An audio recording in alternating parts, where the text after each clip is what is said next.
You guys, I am so excited to have a dear friend of mine, Nicole Porter, on the Butterfly Season podcast today. We are going to be talking all things energetics, money, attachment styles. It's so good.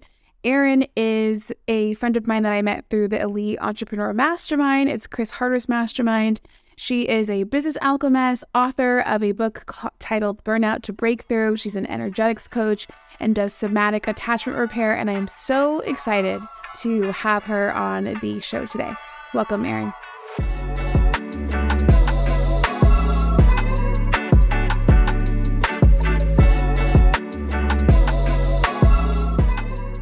Welcome back to the Butterfly Season podcast. I have my dearest friend, Erin, on with us today. I'm so grateful to have you just sharing with my community because you have been so gracious and integral in helping me kind of break through some things. So thank you so much for being here. I'm so honored and I'm so excited for you and happy to be a part of this.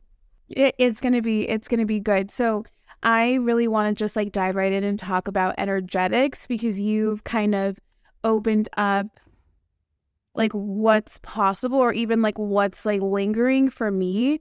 But before we get there, so obviously this is the Butterfly Season podcast, and what I talk about is the beauty is in the transformation. The beauty is in cocoon season and really understanding the undoing that's required for you to live life fully in butterfly season. And so some of that undoing is in the work that you do, energetics. And so let's just start from the very beginning. What is attachment, energetics? Help us understand what is that even and what might that look like on someone? Yeah, so when I look at the energetics, I'm looking at kind of how the internal impacts your external. So a lot of times, I'm looking at it when I'm, working with somebody through the lens of business. It's okay, how is everything that's in here a mirror for what's happening out there? So if we look at your relationship, we look at business, we look at any area of life, it's usually reflecting kind of what's happening internally. And we can either go multiple ways, in which we usually do to try to kind of work through some of this. A lot of times we try to mindset our way through it. So we think, more positive thoughts. We change the way that we're, thinking about something. And that gets us to a certain point. And where I like to look at it is, okay, that got you to a certain point. However, what's the loop that's repeating over and over and over again? And until you get through that loop, you kind of get stuck in the reenactment of that loop. So when I'm looking in kind of the internal loop and looking at that mirror, I'm looking at, how does your attachment style impact your relationship, with business, with money, with your partner, which is kind of the original form of attachment work. And I'll explain that in a moment. But I also look at too how your body, what story is your body telling? Because your body's somatic story, kind of the way that you move, the way that you're processing information tells us a lot more than, again, just the thoughts. Because we can kind of convince ourselves into thinking different things, but our body always tells the story. So your attachment, and when I look at attachment, I'm also looking at it from a somatic view. It's basically how they looked at it was, how did the baby interact with the caregiver, so the mother, back at the time that they did this study, when the mother left the room? And they noticed that, some babies were fine when the mother left the room and they came back and everything was okay. Some babies were more externally distressed, some were more internally distressed, and some had a mix of both. What that study then led to was what we know as, or if you're not familiar with attachment work, as anxious attachment, avoidant attachment, anxious avoidant attachment, also known as disorganized or secure attachment. And so now when people are usually talking about attachment work, they're looking at it through the lens of your relationship. So maybe you're externally anxious when, your partner's not messaging you or they're out and about doing something. Or maybe you're more avoidant where you don't want to open up your heart because you've experienced that letdown. If you're anxious avoidant, you're kind of a mix of both of them, and secure, you can kind of trust and open easily. And we all have a range of a spectrum of how this looks and how this kind of works for us in our systems. But for me, the energetics is blending attachment work, blending somatic work, looking at your subconscious and having that all work for you so you don't have to be in a constant place of, I need to effort my way to change or the desires that I want. You're not running in reenactment. You're actually running from your true purpose moving forward. So how might, because that's a lot, like attachments, even like attachment styles, which I just learned, by the way, and even how your body's reacting to it. I feel like some people might just like eyes gloss like right over on it. How might one realize like, hey, I actually need to look into this? How might that be manifesting in their lives? Yeah, so I always recommend reading the book Attached. It has a great just kind of layout of everything. There's a quiz in there. It's a perfect starting point. But however, to kind of answer your question, if you look at it in terms of, relationship, just start to get present and notice like what's the story that's playing on repeat in my relationship, or what's the story that's playing on repeat in my business, or what's the story that's playing on repeat in my relationship with money. Do you find yourself maybe pulling back, not wanting to open up, maybe not checking the bank account? I kind of look at it in multiple different ways. Or you're kind of like, I don't want to feel disappointment. I don't want to feel hurt. So I'm going to kind of guard my heart and hold myself back. Let's dive deeper into that, because I feel like a lot of people can relate to that, especially as it relates to money. So if let's just say I'm feeling resistance to opening up a bank account, or I'm feeling resistance to like understanding numbers. So for people who are business owners, like understanding the purpose of knowing what is inside a profit and loss report and how to like make decisions based off of that. What might that tell you? If I'm having resistance around that, what does that tell you? Yeah, so that it tells me that there's probably some deep money trauma within your life. Because for a lot of us too, we kind of use the story of like, oh, I'm not good with numbers, or I just don't want to look at that stuff. And when in reality, it's like we have so much money trauma based on how we grew up that we're either going to, for safety and protection, avoid something, or some people do the opposite, where they're almost like obsessively checking their bank account and looking at everything. So people might go more avoidant with money, of like, I'm just going to hope everything works out. I don't want to create intimacy with it, because there's the fear for avoidant attachment styles. If I create the intimacy with it, am I going to get rejected? For an anxious attachment style, it's like, okay, if I, am not constantly here and like with it and looking at it and being with it, is it going to leave me? Is it going to abandon me? So it's like there's so much like within money, it's like there's money trauma, and then we fear rejection, we fear abandonment, we fear, having the survival if you experience that growing up, and then it plays out, lovely in our, relationship and our businesses, our, just money in general.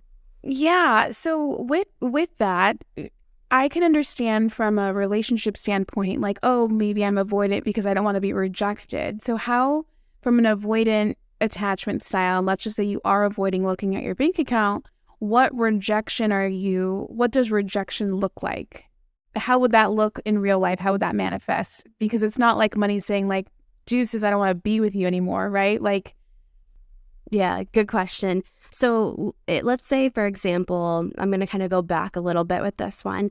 Let's say that you're sending out an invoice to a client, and you are kind of avoiding looking at your email or your messages because maybe they had a question about the contract. There might, like, how it will pop up for some people is like they literally won't want to respond to it like after they've sent something out. So like, okay, I've built up the courage and I've sent this thing out. And then immediately, if they get an email back, the story that's kind of running in their body is like, oh, they've rejected it. They said no. So I'll see people kind of in the relationship with money, they might avoid DMs of people that are wanting to work with them, because while they want to work with them and they do desire the money and the support and being able to help somebody, there's this fear of rejection. So it's like, I'm going to kind of avoid that.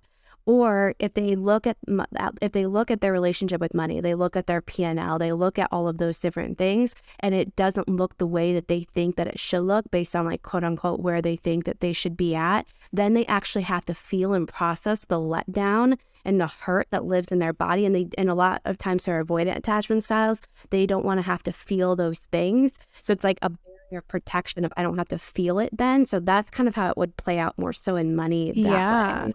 So I don't know my attachment style, but I think based off of this conversation, I'm probably avoidant. And I just want to share a little story with you. So when I was transitioning out from my agency being just like full blown done for you agency to like consulting now, having a jewelry line, and then now this podcast, which really like that process was my cocoon season. prior to that, when I had my agency and all of the things, I had titles in my iPhone, the little where you would put all your apps like in one folder. I would have like, I'm successful, I'm wealthy, I'm for different things. So like wealth would be finance, and then success would be like all business stuff, and then whatever. And I would realize that I was ignoring reading the title when opening the successful one because I felt like I'd burned everything to the ground, like I wasn't successful anymore. And I'm like, why do I feel like I don't want to read this? And I wouldn't even read it, but I would have to open up the app. And so that's so interesting because I was literally avoiding, I guess, the feeling like I didn't meet the level of success in which I thought. Yeah, there's something in attachment trauma called developmental disappointment. And my mentor who I studied attachment work from, his name's Peter, he talks about it almost as like death by 1,000 paper cuts. It's like if we've experienced little bits of letdown, whether it's a little bit or a big bit of letdown over and over and over again in our life and our businesses, we kind of get into this place where it's like we fear success and we feel failure simultaneously, or maybe one or the other. And it's like we don't want to keep feeling that constant like, oh, I'm let down. I see it often when people are launching something too. It's like, I don't want to go after that big thing because I'm going to get let down, or I won't actually let myself go after what it is that I do want because I'm going to get rejected or abandoned. So it definitely plays out for sure. Wow. And so what might be some of the things that someone would do? And I'm just using money because some people who are listening to this are business owners, but then some aren't. And I feel like money is kind of like a common thread for people. What are the things that people can do? Like if you're listening to this now and you're like, okay, I'm avoidant or I'm anxious. Is it anxious avoidant or just anxious? Yeah, there's anxious avoidant and then anxious avoidant. Yeah. Okay. So one of the three, but at least for anxious, like I know I have friends who are like anxious about money, not because they don't have it, but they're just hyper focused on it. And then for me, I'm like, oh, well, but that's like a cool trait to have, I guess. I mean, I don't know. Yeah. What would be some things that people could do to notice like, hey, this might be a problem, or what would life look like if it were better? Mm-hmm. Well, first thing I want to share to kind of what you were saying is like, we don't ever want to get rid fully of the patterns, right? Because they're gifts, they have gotten us here. We just want to make sure that we're not operating from the pattern and we're operating from, our truest self. And so if you're operating from the pattern, you're going to feel it probably in your body where you're like, okay, I got to look at this. I got to, do this or whatever the case may be. So it's like, you don't want to completely kind of abandon ship on everything and then try to focus on this because some of the patterns do help you and do support you in some way. So I'll start with avoidance. We've kind of been talking about that a lot. Whenever I have somebody who's more avoidant with money and they're like not checking their bank accounts or they're not looking at anything, I will kind of help them create a plan of finding safety in the process of opening or looking at everything. Because if you are listening to this and you just try to go open up your bank account and you don't have a good like stable foundation, you're just going to reenact everything. So how I would do it is ground into your body, take a moment to kind of find some safety. So you can either do that by feeling like even right now I can notice like my walls are safe. I know you're a safe being. I got my dogs here. Like I just calm my nervous system and I would take a few moments and then I would go even maybe just open the app. So if you're someone who's like very avoidant and you're like, I don't even open the app, I do it like once a week and hope that everything is good, you might start with just opening the app every day for a week and then coming back and grounding and regulating your nervous system, breathing after you open it. You have to kind of open in like very titrated ways. Otherwise, if you just try to like do a habit, it's going to die off at some point. That's what happens with habits. If you're feeling more anxious where you're checking it constantly, so whether you're checking your bank account, you're checking your DMs, you're always kind of looking to see if something's coming in, what I would do is, again, kind of find that ground, find that safety, and notice what happens when you're reaching. Like I have my phone here right next to me, and if I was feeling that anxiety, I might want to be like, oh, I want to check my app and make sure everything's okay.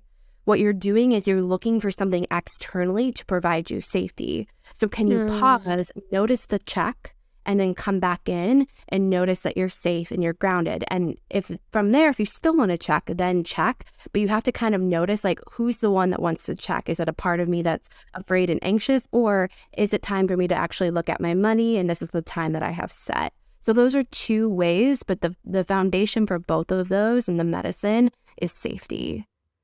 Okay, wow. And with respect to that, I guess for people who are dealing with both, and you said, like, one thing that you said was, is this a time for this? Is this the time that I set for that?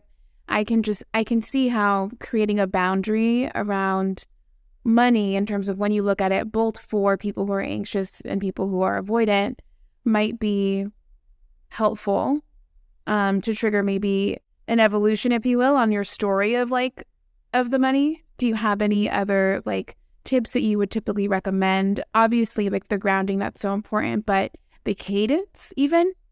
Yeah, I would say I like how you said the cadence, because the pacing of all of this really matters. If you're someone who's very high achieving, go, go, go, you're going to listen to this podcast and you're like, I'm going to implement everything that they're sharing and I'm going to do this and like, I'm ready, let me heal this. Right, and you're going to go for it. And sometimes like that surge of energy can be our nervous system on overdrive. For some of you, you're like, this makes me want to pull back a little bit more. And now I really feel hiding. So the cadence of it is so important, because you have to, and this is a word in kind of healing, is titration.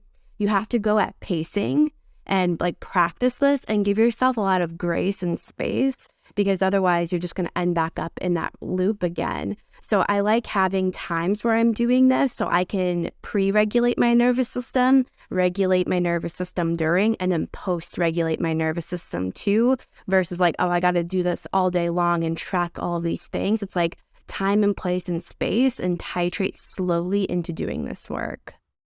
What's the measure of whether or not your attachment style in relation to, for this example, money is healthy? Is it not feeling the resistance for someone who's avoidant? Is it not feeling resistance around it? Or for someone who's anxious, is it not feeling the need to constantly check? Like, how can you tell when you're, Yeah. For me, how I kind of process it and how I kind of teach people to drop in is, so we have these things called parts. And we have all these parts. There are little inner children. There's like an orphanage that lives inside of us. And we're operating business, money, relationships, a lot of times until we've kind of done some healing work, like through the lens of a child that's trying to get a need met. So what I would do is focus on first, like self-awareness with all of this. And before you go do the action or not do the action, see if it's coming from a part. See if you're trying to avoid feeling something, or if you're feeling that scarcity or whatever, and you're trying to reach in order to find that safety. So self-awareness is going to be key in this, because again, like we were just sharing, like sometimes it is like we do need these strategies. So I always just like to check in with myself, and, I'll do a little bit of breathing and come into my body and my system. And I just check in with my body. Is there a lot of like anxiousness and fluttering and sensations that are coming up? And now I'm trying to do this action. That's telling me I'm usually coming from a part, or I'm coming from, maybe a trauma response, versus, okay, no, today I'm just in go mode. I'm excited. I'm lit up. I'm not feeling this like motivation of fear and I have to do this, or I have to check this thing, or I can't. Then I kind of know if I'm coming more from like truest self versus a part. So feel the sensations in your body, because that's going to give you the data and feedback, and track that over time. Yeah. And so with respect to would you say, and this is because I'm super green, but would you say that with respect to attachment styles, what's the relation with like somatic attachment? Is that the same thing? Yeah. So when you're processing your attachment style, our body has this thing called implicit memory. And while you consciously can't remember every memory that's happened to you, especially because a lot of this happens pre-verbal, like it happens before you're able to speak and before you're probably consciously remembering memories, it's stored in your body. So the reason why I say somatic attachment work is like you can't just talk your way out of healing your attachment style. You have to process the stuff that's been living in your system for years and years and years. And some of that doesn't have words to it. So somatic attachment repair is getting into the body versus trying to think about your attachment style. So that's interesting because I had somebody tell me like your first memory of money is usually the thing that like the storyline for all of your life and thoughts and actions around money. So an example would be like there was a time early in my marriage with Kim. I don't know if we were married at that point yet, but I was just saying like, hey, this is the type of life I want to live. This is the type of lifestyle. I think I was still like in law school. I was serving at a breakfast spot. Like we like were barely making ends meet type of thing. And his response was, you don't want a family, like you just want like money. You only care about money. And I'm like, wait, what? Like where is this coming from? What do you mean I only want money and not a family? And then we kind of like we didn't have a lot of self-development at that point in our relationship. So we just like had no clue like where that came from. And we never really got on the same page other than we knew we wanted more. But like if in his mind, it was all I wanted was money, like no family time. And so a year or two later, maybe like 3 years later, he hired a coach and like was helping him with stuff. And he realized that his first memory of money was like his dad asking him like, do you want me to make a lot of money or do you want me to be at home more with you guys? And so when I'm asking him a question about, hey, like I want us to have so much more, like I want us to do more, make way more money and do more things. He was like, well, you don't want a family. But that's because that was possibly his first memory of like when money was something as a kid. But if I'm understanding you correctly, you're saying that that could also be something that you learn, or maybe it's not in relationship money, but there are other things that you can learn before being able to like mentally process what that might mean. Totally. Yes, because your conscious mind is only 1% of, your entire system. Your unconscious mind, your body is 99%. So you might have conscious memories, and those might have a huge impact on your life for sure. Like those moments that we remember consciously, we're like, oh yeah, I remember being told that.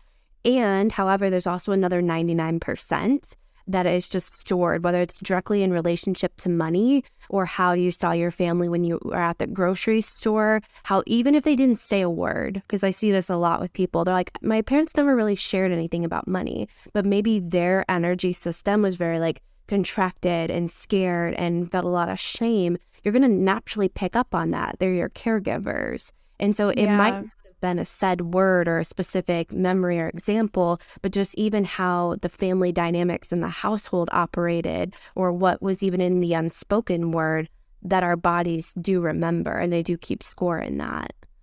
Right. And so with respect to your body keeping score, how has that looked like in terms of healing? Like when you say, is when I'm anxious about something, do I feel like a fluttering or a nervousness or like my heart racing? I feel like those are like easy markers to like pick up on. Are there any other markers that you would say are like maybe people think are just like regular day to day? Like I remember you and we did this like somatic healing energetics call together, and you noticed that I had like was like moving my shoulder a little bit, but I didn't realize that that was where I was possibly storing energy. I just felt like I just need to move my shoulder, right? Like how can someone be more conscious of maybe it showing up in different areas of their body? Mm-hmm. The first thing I would say, if you're kind of just doing like a self-to-self reflection, is take time throughout the day, whether you have to literally set it in your phone or set a little note to say, check in with my body. Like I always tell people, put a little reminder and it says, like, what am I feeling? What am I noticing in this moment? Close your eyes, take a big deep breath, and just see what's there. Even if you're like, I don't know what I'm supposed to be feeling or what I'm supposed to be doing. Because when you get present and you drop out of the head and all of like the pressure and the going and the doing, and you find some silence and you come within, you might notice like, oh, okay, now that I'm actually here present with my body, my tummy's a little rumbly, or I have a little ping in my shoulder. And just start there. Start very simple by just setting time to check in, starting your day, even after and throughout like your business day or your work day, whatever that is for you. If you have something that kind of is activating to your system, maybe you have a conference call and afterwards, maybe there's some arguments or something. Notice how you feel. And not even in like something that's maybe a tough thing to navigate. Notice how you also feel when something really good happens, maybe a celebration or something, magical happens in your life.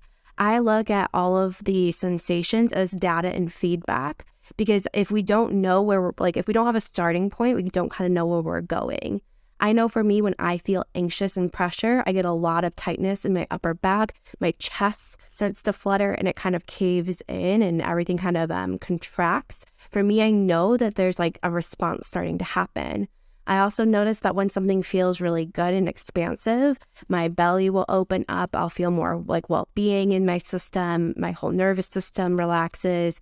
My central channel just very much feels open. That's information for me. Because sometimes we kind of get into this place where it's like, is this intuition or is this trauma? And you need to kind of know what those feel like in your body. So then you have this almost like dictionary of this might mean this or this might mean this. That's what I was going to ask you about, intuition versus trauma, and like how to understand the difference between the two, because I feel like sometimes we can get ourselves enrolled in a story that keeps us safe, but it sounds like, oh, it's my intuition. You know what I mean? But really it's like, no, you're kind of masking your intuition for not having to have to deal with this, right? How can somebody reconcile between the two, or maybe give themselves a gut check in terms of like, maybe this isn't my intuition, this is actually trauma?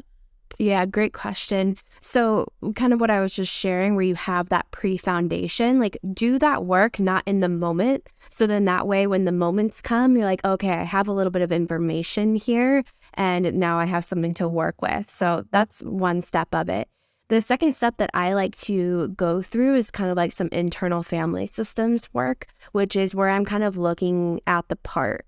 And I'm noticing like, okay, so it's coming from a part of me that's trying to get a need met, or is trying to, receive love or something like that. Or is it coming from my truest self? So that's what I kind of do on the pre. And sometimes you don't know until afterwards. And then you're like, oh, wow, I really thought it was this. And I totally came from this place. Great. Now you learned. Now you have more data and feedback. Over time, if you bring awareness to that and you hold yourself from love and compassion and don't beat yourself up for quote unquote getting it wrong, and look at it as a lesson, then you can keep moving forward with it.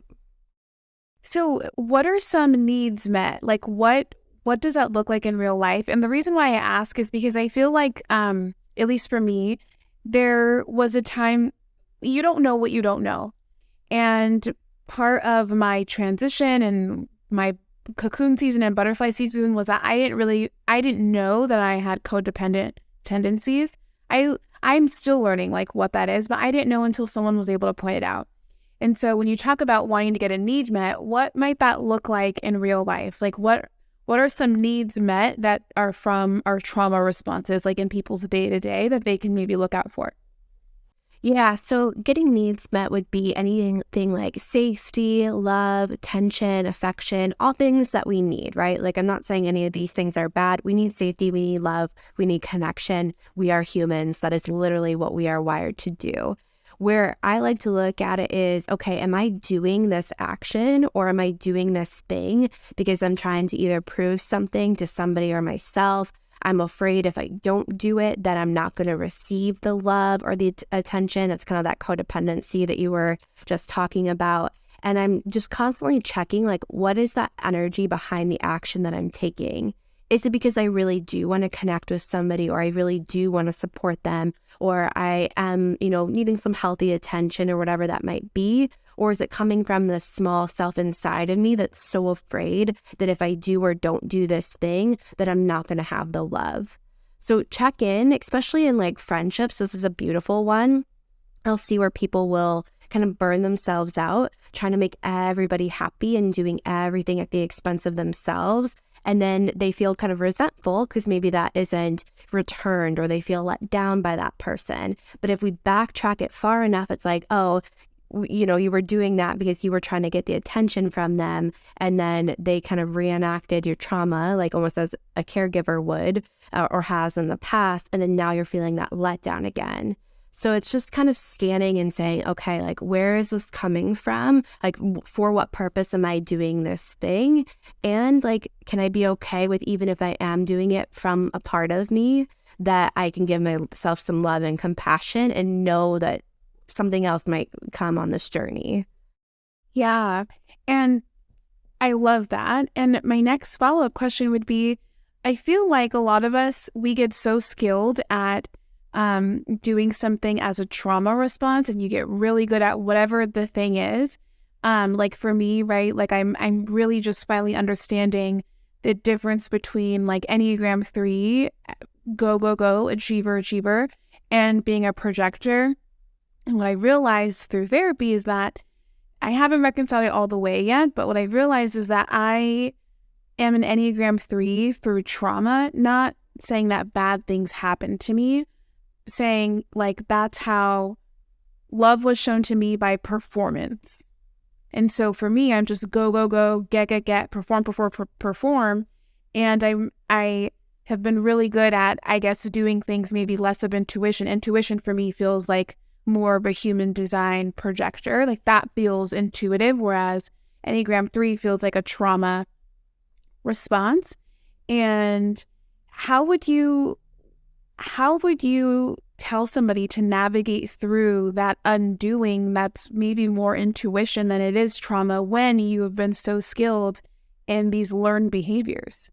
Yeah, great question. So I think about this a lot with people within like work or businesses, because again, let's just say the success that you received within business or your work has gotten you somewhere. If you abandon ship and you don't have any other like financial support and resources to hold you through that, you've now created a new survival pattern and you got another so like it's a dance with all of it. And I've done it both ways with different things. So I kind of abandoned ship and learned the hard way. Yeah.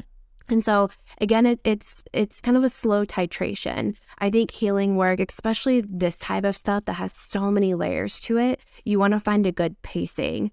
So let's take the doing example, kind of like the healthy achiever versus like the distorted achiever. The healthy achiever is like, okay, yes, I have big dreams, I have big goals, I want to go after this thing. Then you start to notice, okay, like when's enough at some point, and you have to kind of pause and say, okay, now I've tipped past my healthy achiever and I'm not sleeping, or I'm needing more caffeine, or your body usually gives you a response. Like I know even for myself, there's times where I am in my healthy achiever and wanting to do more, and then she'll start to kind of tip, and then I'm like, I'm starting to get sick, or my body isn't healing right. Like that's back for me. And I'm like, okay, now I get to back off. But we have to find the safety in the not doing too, because we're conditioned as a society. If we do more, we'll receive more love. If we do more, we will have more money. And I mean, you're trying to break that on like a personal cycle, but also like a society type of cycle. There's a lot with it. And until you find the safety in the being, can you actually pull back from that? Because otherwise you'll just be doing it without actually feeling safe, if that makes sense. Right. Yeah. And so my last question before we close out, because this has been so good, what is finding safety? Is it just really just grounding and like sitting with it, understanding where it's coming from and calming your nervous system, like a self-soothing, if you will? Yeah, it kind of looks different in multiple ways. So I look at safety as finding like healthy co-regulation. Like we literally need to connect as humans. Like you can find safety self to self by grounding, breathing, noticing external or internal points of safety. And that's one way. However, what I look at things through the lens of attachment work, it's like the baby needs the mom or the caregiver, like that has to happen. And we have to be mirrored, like safe and supported nervous systems and regulation to kind of have our body almost get the mirroring and the templating of what that looks like. That's why, attachment work, somatic work, those things are good to do on a healthy, a longer and healthy basis. So your system can kind of get the mirror neurons of, oh, okay, this is what it's like to be in a secure relationship, or to be reflected in this way, or to have a rupture and repair. And the nervous system kind of gets that templating. So even to let's say maybe you feel really, really anxious with money, but you're with your partner and they have a very secure relationship. You can kind of template with them, like notice how they feel and notice you're safe with them. I co-regulate with my dog sometimes, where I'm just like, okay, like there's other nervous systems. I can notice there's another body here. Like I'm not alone. I'm held. I'm supported. You can even imagine yourself co-regulating with like friends, relationships. I co-regulate also with God. I'm like, okay, I got someone else's here that can hold me in the unseen. It's like we can, yes, ground and support, but we also do have to co-regulate in healthy and safe spaces to get that templating too. Yeah, that's so good. This has been an overload, but of great information. How can people find you? What is the value that you provide in this world? I know what it is, and I know how amazing all of the things are that you do, but like who needs you? I love it. So I'm pretty much Erin Nicole coaching everywhere that you look. I have a really great book called Burnout to Breakthrough as well. So if you're looking for something that kind of explains some of this work through an energetic lens, and I'll also send you the link to Aisha. I have a free Healing Your Attachment Style with Money training that kind of goes into this a little bit more. So that's also something that people can take a listen to too. Yeah, and we'll add that in the show notes. And we'll link your Instagram and all of the things. You guys, Erin is literally like a beautiful human being of a soul, and like can literally see right through you and help you like dig deep in uncovering and working through your traumas. She's done it for me personally. So I'm lucky to know you and lucky to have you on the podcast. So thank you so much for being here. Thank you.